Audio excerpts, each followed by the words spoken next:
PS classes Amlai के online platform में आप सभी का स्वागत है। एमपीपीएलसी प्री के अंतर्गत हम मध्य प्रदेश के भूगोल में मध्य प्रदेश की नदियां ये पढ़ रहे थे। इसका एक पार्ट हम बना चुके हैं, उसमें हम देख चुके हैं। और जो भी ये पार्ट पढ़ने वाले हैं या पढ़ने जा रहे हैं स्टूडेंट, इससे पहले वाला पार्ट जरूर देखिएगा। उसमें हम मध्य प्रदेश की जो प्रमुख नदियां हैं उनके बारे में पढ़ चुके हैं, और जो बची हुई कुछ नदियां हैं उनके बारे में हम इस पार्ट में देखने वाले हैं। ठीक है, जिसमें हम उद्गम देखेंगे, लंबाई देखेंगे, जलप्रपात वगैरह और उनके किनारों पर बसे हुए प्रमुख शहरों को, उनसे रिलेटेड जितने भी इम्पोर्टेंट फैक्ट है सभी चीजों को यहाँ पर हम कवर किए हैं। ठीक है, चलिए स्टार्ट करते हैं आज की क्लास।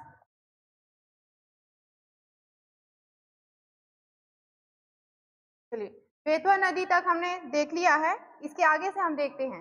तो तवा नदी की बात करते हैं और शक्कर नदी की बात करते हैं। यहाँ पे तवा नदी का अगर इंट्रोडक्शन देखें तो उद्गम, इसका ओरिजिन जो है महादेव पर्वत, कहाँ पर है ये? पचमढ़ी में है। मतलब महादेव पर्वत पे पचमढ़ी स्थित है, ये सतपुड़ा का हिस्सा है। ये भी हम पर्वत पठार वाले जो वीडियो है उसमें हम देख चुके हैं, ठीक है ना। तो काली भीत पहाड़ी जहाँ से मुख्य रूप से ये उद्गम हुआ है। ठीक, संगम यानी ये कहाँ जाके मिलती है, इसका अवसान कहाँ पे है? तो होशंगाबाद में ये भद्रभान यानी नर्मदा नदी में ही मिलती है। नर्मदा नदी की सबसे प्रमुख सहायक नदी भी है तवा, ध्यान रखिएगा। जलप्रपातों की अगर बात करें तो वाटरफॉल इसमें जो जो स्थित है वो है मंदार जलप्रपात, नर्मदा नदी और तवा नदी की मिलन पे, यानी जहां वो मिलती हैं वहां पे ये बना है, ये स्थित है। ठीक है, बांध की बात करें तो इसमें डैम तवा बांध बना हुआ है, और मध्य प्रदेश का सबसे लंबा बांध भी है ये। ठीक है, सहायक नदियों की बात करें तवा की तो कौन सी है? देनवा, मालिनी, ये प्रमुख सहायक नदियां हैं तवा नदी की। कुछ एक्स्ट्रा चीजें भी देख लेते हैं साथ में, जैसे इसके किनारे पे कोई प्रमुख शहर बसा है तो कौन सा है वो? पचमढ़ी है, तवा नगर है। क्लियर है? आगे देखते हैं शक्कर नदी। उद्गम है इसका छिंदवाड़ा, अमरवाड़ा से इसका उद्गम हुआ है। प्रवाह की बात करें तो ये उत्तर दिशा में बहती है। ठीक है, शक्कर ये खुद भी जो है नर्मदा नदी की सहायक नदी है। कहाँ पे बहती है ये? उत्तर दिशा में बहती है। ठीक है, और संगम नर्मदा नदी में जाकर होती है। अगला अगर हम प्रमुख नदियों की बात करें मध्य प्रदेश की तो यहाँ देखिए क्षिप्रा के बारे में। ठीक है, क्षिप्रा नदी, सबसे पहले इसके थोड़ा सा इतिहास या बैकग्राउंड को भी देख लेते हैं, अगर कोई बैकग्राउंड रहा है नदियों से संबंधित। जैसे इसे अत्यंत पवित्र नदी से माना जाता है, नदी माना जाता है। मालवा की गंगा कहा जाता है क्षिप्रा नदी को। ठीक है, और इसके तट पर सिंहस्थ का जो है कुंभ मेला लगता है। कहाँ? उज्जैन में। एग्जाम में कई बार ये पूछा जा चुका है आपके एमसीक्यू में कि उज्जैन जो नगरी है जहाँ पे महाकुंभ का मेला लगता है किस नदी के किनारे पर है? तो क्षिप्रा नदी के किनारे है। या ये भी पूछ दिया जाता है कि केवल महाकुंभ का मेला किस नदी के किनारे लगता है? तो आपका ये क्षिप्रा नदी है, उज्जैन में होता है। ठीक है, चलिए आगे बढ़ते हैं। उद्गम की अगर बात करें तो इंदौर में काकरा बरनी पर्वत से इसका जो है उद्गम होता है, और ये मुख्य रूप से उत्तर दिशा में बहने वाली नदी है। ठीक है, संगम, इसका अवसान कहाँ है? तो मंदसौर जिले के समीप ये चंबल नदी में जाकर के विलीन हो जाती है, यानी ये क्षिप्रा नदी चंबल की सहायक नदी है। इसकी लंबाई लगभग 195 किलोमीटर है, और कुछ प्रमुख स्थान जो इसके तट पर बसे हुए हैं वो कौन कौन से हैं? उज्जैन, देवास, इंदौर, ये प्रमुख शहर है जो क्षिप्रा नदी के तट पर बसे हुए हैं। ठीक है, परियोजनाएं कौन कौन सी बनी है? तो नर्मदा क्षिप्रा लिंक परियोजना, एक नदी को जोड़ने की परियोजना, इसके बारे में जान लीजिए। कुछ साल पहले ये परियोजना स्टार्ट हुई थी, और इसमें क्या हुआ था कि जो नर्मदा नदी है उसका पानी क्षिप्रा में, क्योंकि क्षिप्रा में पानी कम हो रहा था, तो नर्मदा नदी से पानी जो है वहां पहुंचाया गया, ताकि वो जो तीर्थ स्थल आपका जो कौन महाकुंभ लग रहा है उसके वो प्रदर्शनी स्थल या धार्मिक स्थल जो है बनी रहे आगे चलकर। ठीक है, तो वहां की जलापूर्ति के लिए जो है नर्मदा नदी का जल क्षिप्रा में पहुंचाया गया था। उस परियोजना को ही नर्मदा क्षिप्रा लिंक परियोजना कहा जाता है। सहायक नदी की बात करें तो गंभीर नदी इसकी प्रमुख सहायक नदी। ये था क्षिप्रा नदी के बारे में। आगे बढ़ते हैं। वैनगंगा, ठीक है, दक्षिण दिशा में बहने वाली मुख्य नदी है ये। इसका उद्गम कहाँ से हुआ है? परसवाड़ा पर्वत, जिला सिवनी से इसका उद्गम हुआ है। ठीक है, और साथ में अगर इसके संगम की बात करें या अवसान की बात करें तो वर्धा नदी में ये जाकर के मिलती है, और नदी का नाम नया पड़ता है प्राणहिता नदी। ये बहुत इंपॉर्टेंट है, वेनगंगा से समझिएगा इस चीज को कि प्राणहिता नदी किसे कहा जाता है, ये किसका दूसरा नाम है? तो वैनगंगा का ही दूसरा नाम है प्राणहिता। जब ये वर्धा नदी में जाकर के मिल जाती है तो प्राणहिता नदी के रूप में फिर एक नई धारा बहती है आगे। ठीक है, प्रमुख स्थल कौन सा है? तो बालाघाट इसके तट पर स्थित है। इसकी लंबाई लगभग 569 किलोमीटर है। और किन किन क्षेत्रों में प्रवाह क्षेत्र है? तो सिवनी बालाघाट जिलों में इसका प्रवाह क्षेत्र है। आगे चलते हैं। अंत में ये कहाँ जाकर के मिल जाती है? ये गोदावरी में, और महाराष्ट्र राज्य में जाकर के ये गोदावरी में मिल जाती है। कुछ प्रमुख प्रोजेक्ट या परियोजनाएं इससे रिलेटेड है, उसे भी हम देख लेते हैं। जैसे अपर वैन गंगा प्रोजेक्ट, जिसे संजय सरोवर प्रोजेक्ट के नाम से भी जाना जाता है। दूसरा भीमगढ़ मिट्टी का बांध, इसी नदी पर स्थित, ठीक है। सहायक नदियां कौन कौन सी हैं? बावनथड़ी, कान्हा, पेंच, बाघ, सनार, परवा। ये प्रमुख क्या है? आपकी सहायक नदियां हैं किसकी? वैनगंगा की। एक्स्ट्रा फैक्ट में हम देख लेते हैं कि ये मध्य प्रदेश और महाराष्ट्र यानी दोनों राज्यों में बहने वाली नदी है, ठीक है। कहाँ जाकर के मिल रही है? लास्ट में गोदावरी। तो ये महाराष्ट्र में पड़ता है, और मध्य प्रदेश और महाराष्ट्र दोनों क्षेत्रों में, दोनों राज्यों में इसका प्रवाह मिलता है। अगर पूछ दिया जाए ऐसी कौन सी नदी है जो मध्य प्रदेश और महाराष्ट्र दोनों राज्यों में बहती है, तो वो है वेन, ठीक है। आगे बढ़ते हैं। मध्य प्रदेश की और अन्य नदियों में हम देखते हैं कालीभीत को और कूनो नदी को, यहाँ समझ लेते हैं, ठीक है। तो काली नदी, इसका उद्गम कहाँ पे हुआ है? देवास जिले में हुआ है, बागली गांव। ग्राम का नाम है बागली और जिला है देवास, वहां से इसका उद्गम हुआ। संगम या अवसान की बात करें तो ये राजस्थान के नोनेरा गांव में जाकर के कहाँ मिल जाती है? चंबल नदी में। चंबल नदी की सहायक नदी भी है, ठीक है।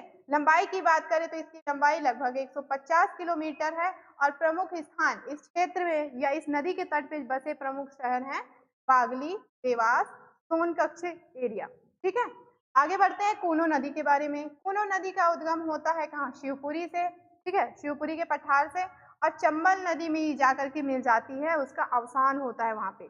लंबाई लगभग 180 किलोमीटर है। कुछ प्रमुख चीजें हैं नदियों के बारे में, ये थोड़े से सामान्य नदियों में आते हैं, लेकिन इसका कभी कभी उद्गम या संगम पूछ दिया जाता है, या किसकी सहायक नदी है, इसलिए इन्हें यहाँ पर देखना जरूरी हो जाता है, ठीक है।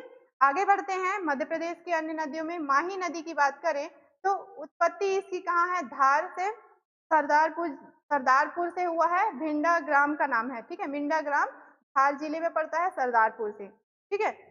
प्रवाह क्षेत्र मतलब कहाँ कहाँ पे ये बहती है? तो मध्य प्रदेश और गुजरात, ये दो राज्यों में बहती है, और बहती हुई अंत में खंबात की खाड़ी में मिल जाती है, ठीक है। जगह का नाम है बड़ोदरा, जहां पर ये खंबात की खाड़ी में जाके के गिरती है, ठीक है। सहायक नदियों की अगर हम बात करें तो सहायक परियोजना की बात करें तो देखिए अनस नाम का जो है प्रमुख परियोजना इस पे बनी हुई है। दूसरा माही परियोजना, माही नहर, ठीक है। अनस जो है इसकी सहायक नदी है, यहाँ पे ध्यान रखिएगा, अनस सहायक नदी है किसकी? माही की। और परियोजना है माही परियोजना, जो कि माही नहर के रूप में ये बनी हुई है, ठीक है ना। आगे बढ़ते हैं। यहाँ पे अपवाह क्षेत्रों की अगर हम बात करते हैं, यानी कितने एरिया में जो है ये बहती है ये नदी, तो लगभग 38,699 वर्ग किलोमीटर एरिया में ये बहती है। और मध्य प्रदेश के अंदर ये 7,188 वर्ग किलोमीटर क्षेत्र में ये बहती है, ठीक है। आगे बढ़े। महत्वपूर्ण स्थान कौन कौन से हैं इसके तट पर बसने वाले? धार, झाबुआ, बड़ोदरा, ठीक है। देखिए बहुत सारे फैक्ट हो जा रहे हैं यहाँ पे नदियों से लेकर के, लेकिन सारे इंपॉर्टेंट है, इसलिए इन सभी को हमें देखने की जरूरत है, ठीक है, याद रखिएगा। और कुछ और एक्स्ट्रा फैक्ट है नदी, माही नदी से रिलेटेड, उसे भी देख लेते हैं। जैसे इसे आदिवासियों की गंगा भी कहा जाता है, ठीक है। कौन सा क्षेत्र पड़ रहा है? धार जिले में पड़ रहा है, आदिवासियों का क्षेत्र है, तो यहाँ से बहने वाली नदी है, इसलिए इसे आदिवासियों की गंगा कहा जाता है। भ्रंश घाटियों में इसका प्रवाह मिलता है, जैसे ताप्ती भ्रंश घाटियों में बहती है, नर्मदा नदी भ्रंश घाटियों में बहती है, उसी तरह आपका जो माही नदी है वो भी भ्रंश घाटियों में बहती है। और किस दिशा में? पश्चिम दिशा में ये बहती है, तभी जाकर के ये कहाँ गिर रही है? खंबात की खाड़ी में, क्या है। चलिए आगे बढ़ते हैं। गोदावरी जल निकासी बेसिन, यानी गोदावरी नदी के बारे में थोड़ा सा समझते हैं। सबसे प्रमुख नदी है, और इससे रिलेटेड जो सहायक नदियां हैं उसके बारे में भी हम देखते हैं, ठीक है? जो जहाँ मतलब मध्य प्रदेश में इनका उद्गम हुआ है और जाकर के गोदावरी नदी में मिलती हैं, ठीक है। चलिए आगे बढ़े इसमें। तो देखिए गोदावरी को दक्षिण की गंगा भी कहा जाता है, और ये भारत में कैसे जलग्रहण की दृष्टि से भारत की दूसरी सबसे बड़ी नदी है, ध्यान रखिएगा। दो फैक्ट इंपॉर्टेंट है यहाँ पे कि ये भारत की दूसरी सबसे बड़ी नदी है, और दूसरी इसे दक्षिण की गंगा कहा जाता है। इसकी कौन कौन सी सहायक नदी है जो मध्य प्रदेश में से जिनका उद्गम हुआ है उसे भी समझ। कन्हान, इसका उद्गम गमुआ के पास पचमढ़ी की पहाड़ियों से हुआ है। ठीक है, जहाँ से तवा का उद्गम हुआ है वहीं से इसका भी हुआ है कन्हान का, और ये जाकर के गोदावरी में मिलती है। कहाँ, किसके माध्यम से? वेनगंगा के माध्यम से। इसका अवसान या संगम है वेनगंगा, और ये वेनगंगा की सबसे बड़ी सहायक नदी भी है। ये बात यहाँ पे थोड़ा सा नोट करने लायक है कि वेनगंगा की सबसे बड़ी नदी, सहायक नदी कौन सी? कन्हान, और वेनगंगा के माध्यम से वो जाकर के गोदावरी में मिल जाती है। ठीक है, लंबाई लगभग 275 मीटर है, और सहायक नदी पेंच इसकी प्रमुख सहायक नदी है। ठीक है, किसकी सहायक नदी है? कन्हान की, जो कि वेनगंगा में मिलती है, जाकर के वो गोदावरी में जाकर के समाहित हो जाती है अंत में। ठीक है, तो उसी से निकल के फिर यहाँ पर आता है पेंच नदी, उसके बारे में समझते हैं, और एक सहायक नदी वर्धा नदी। ये प्रमुख नदियां हैं किसकी? कन्हान की सहायक नदियों में से। ठीक है, तो इसका उद्गम छिंदवाड़ा जिला से हुआ है, यानी हमारे मध्य प्रदेश से। संगम होता है कन्हान में जाकर के, जगह का नाम है वैनापातगी। ठीक है, वैनापातगी, और ये वेनगंगा से सहायक नदी है। प्रमुख स्थान की अगर हम बात करें तो पेंच राष्ट्रीय उद्यान, जो मध्य प्रदेश का राष्ट्रीय उद्यान है, वो इसी नदी के किनारे पर स्थित है, और कहना चाहिए पेंच नदी के कारण ही उस राष्ट्रीय उद्यान का नाम पेंच राष्ट्रीय उद्यान पड़ा है। ठीक है, आगे वर्धा नदी की बात करते हैं कि इसका उद्गम मुल्ताई से हुआ है, वर्धन पर्वत से, और जिला है बैतूल से। ठीक है, संगम कहाँ है? वैनगंगा में जाकर के ये विलीन हो जाती है, और इसका नाम प्राणहिता नदी है। मैंने बताया था ना कि आपकी जो वैनगंगा है आगे बढ़ करके प्राणहिता वर्धा में मिलने के बाद क्या बना लेती है? प्राणहिता नदी बनाती है, यानी जहाँ पे वर्धा और वैनगंगा मिलते हैं वहीं पे प्राणहिता नदी बनती है। ठीक है, चल। हम्म, बस एक दो और रह गई हैं मध्य प्रदेश की अन्य नदियों में, उन्हें भी एक लाइन वन लाइनर फैक्ट में समझ लेते हैं। यहाँ से भी कभी कभी एग्जाम में पूछ लिए जाते हैं। ठीक है, जैसे केन नदी के बारे में, इसका उद्गम अहेर गांव से हुआ है, जिला कटनी से, और पर्वत विंध्याचल पर्वत। विंध्याचल का हिस्सा कौन सा? भांडेर पर्वत, कटनी जिला पड़ता है आपका, भांडेर में। ठीक है, लंबाई 427 किलोमीटर लगभग इसकी लंबाई है, और मध्य प्रदेश में 292 किलोमीटर तक इसका प्रवाह क्षेत्र है। ठीक है, संगम यमुना नदी में जाकर के मिलती है, बांदा उत्तर प्रदेश जिला। ठीक है, विशेष रने और पांडव जलप्रपात इस नदी पर स्थित है। क्या नाम है? रने और पांडव जलप्रपात। किस पे बनी है? केन नदी पे, और इसके अलावा पन्ना, केन, घड़ियाल अभयारण्य जो है यहाँ पर स्थित है। ठीक है, केन नदी पर। सिंध नदी की बात करें तो उद्गम है सिरोंज जिला, सिरोंज तहसील है विदिशा जिले के अंतर्गत। ठीक है, और ये विदिशा और गुना को विभाजित करती है बीच से सिंध नदी। क्लियर है? लंबाई लगभग 470 किलोमीटर है, और इसका संगम या अवसान यमुना नदी में होता है, उत्तर प्रदेश में जाकर के ये मिल जाती है। ठीक है, परियोजनाओं की बात कर लेते हैं तो मणिखेड़ा बांध इस नदी पे बना हुआ है, और इसके अलावा शिवपुरी दतिया करेरा अभयारण्य जो है सिंध नदी के तट पर स्थित है। ठीक है, कुंवारी नदी की अगर बात करें तो शिवपुरी पठार से इसका उद्गम हुआ है, जिला शिवपुरी। लंबाई इसकी लगभग, इसकी लंबाई जो है ऐसे अनिश्चित है, मतलब ऐसे फिक्स पता नहीं चली है। ठीक है, ध्यान रखिएगा। संगम है सिंध नदी, यानी सिंध नदी की सहायक नदी भी है। क्लियर है? इसके अलावा इसकी अन्य सहायक नदियों में पहाड़ और माहू। क्लियर है इतनी चीजें? ये मध्य प्रदेश की अन्य छोटी छोटी नदियां थी, उन्हें भी हमने यहाँ पर देख लिया। ठीक है, अब एक दो चीजें और रह गई हैं, उसे भी समझ लेते हैं। पार्वती, टोंस, बीहड़ नदी, ये नदियों को भी देख लेते हैं, क्योंकि इन पे भी जो जलप्रपात, ये बांध वगैरह स्थित है, वो मध्य प्रदेश की इंपॉर्टेंट है, आपके एग्जाम पर्पज से इंपॉर्टेंट है। ठीक है, जैसे पार्वती नदी, इसका उद्गम सीहोर जिले से हुआ है, और जाकर के ये चंबल नदी में मिल जाती है, राजस्थान में सवाई माधोपुर के पास। ठीक है, प्रमुख स्थान जो इसके तट पर स्थित है, आस्था, राजगढ़, शाजापुर, ये मध्य प्रदेश के अंतर्गत के क्षेत्र है जो इस तट पर। टोंस नदी की बात करें तो उद्गम सतना, विंध्याचल, कैमूर, तामस कुंड, ये क्षेत्र, ये जगह है जहां पर ये का उद्गम हुआ है। ठीक है, संगम की बात करें तो गंगा नदी में इसका अवसान होता है, कहाँ पे? इलाहाबाद में, सिरसा के पास। लंबाई लगभग 264 किलोमीटर। सहायक नदियां है बीहड़, बाबई, सोनकर, बेलज, महान, बिछिया आदि। ठीक है, इतना ज्यादा डीप नहीं पूछता है, लेकिन हमने कोशिश किया है कि हर फैक्ट आपको यहाँ पे दे दे, ताकि अलग से आपको यहाँ वहाँ भटकना ना पड़े। हो सकता है एग्जाम में कहीं से भी पूछ लिया जाए, तो इसलिए सारी चीजें देखनी जरूरी है।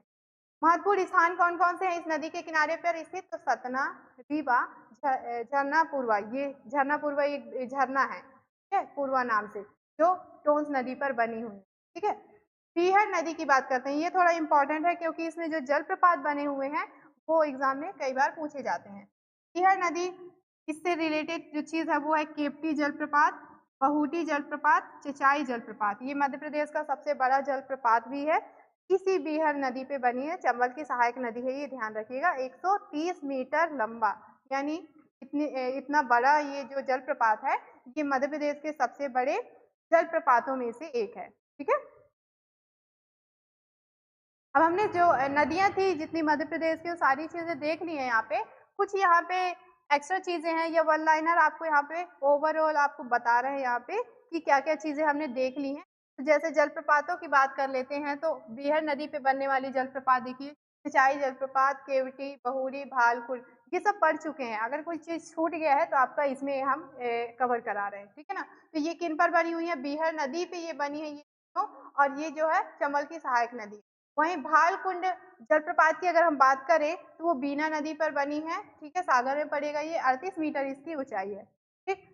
वहीं अगले नर्मदा नदी की अगर जलप्रपातों की बात कर लें, तो धुआँधार है, कपिलधारा है, दुग्धधारा है, मांधार व दर्दी, ये नर्मदा नदी पर बने हुए जलप्रपात हैं।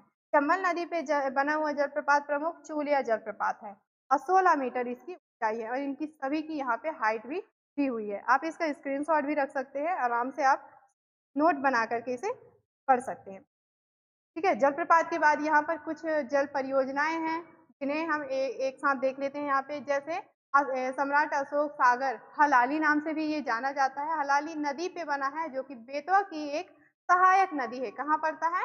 विदिशा में।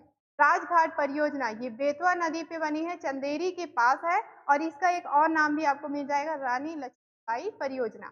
मणिखेड़ा, जिसे अटल सागर के नाम से भी जाना जाता है, ये बांध परियोजना बनी है सिंधु नदी पर, कहाँ पर? शिवपुरी में है। हदवदा बांध की बात करें तो ये कोलास नदी पर बनी है, भोपाल में है, यानी बड़ी तालाब के पास बनी हुई ये बांध है, ठीक है? आवदा बांध, ये सीप नदी पे बनी है, जो कि चंबल की सहायक नदी है। कहाँ पे है? श्योपुर जिले में ये पड़ता है। ध्यान रखिएगा, सिंधिया राजवंशों ने इसे बनवाया था। तो अगर पूछ दिया जाए आवदा बांध किस सम्राट के द्वारा बनाया गया या किस राजवंशों के द्वारा बनाया गया था, तो सिंधिया राजवंशियों के द्वारा इसे बनाया गया था। क्लियर है? तो ये सारा जो डिटेल था, ये हमारे मध्य प्रदेश की नदियों से रिलेटेड था और सारी चीज़ें हमने कोशिश की है आपको एक ही वीडियो में कवर कराने की। इसके 2 पार्ट हैं। फर्स्ट पार्ट में आप प्रमुख नदियों के बारे में देखेंगे और जो सेकंड पार्ट ये वाला है हमारा, उसमें बाकी की जो बची हुई अन्य नदियाँ हैं, उनके बारे में हम यहाँ पर देख चुके हैं। उम्मीद है आपको वीडियो पसंद आई होगी। वीडियो को लाइक करिएगा, शेयर करिएगा और चैनल को सब्सक्राइब कर लीजिए। Thank you.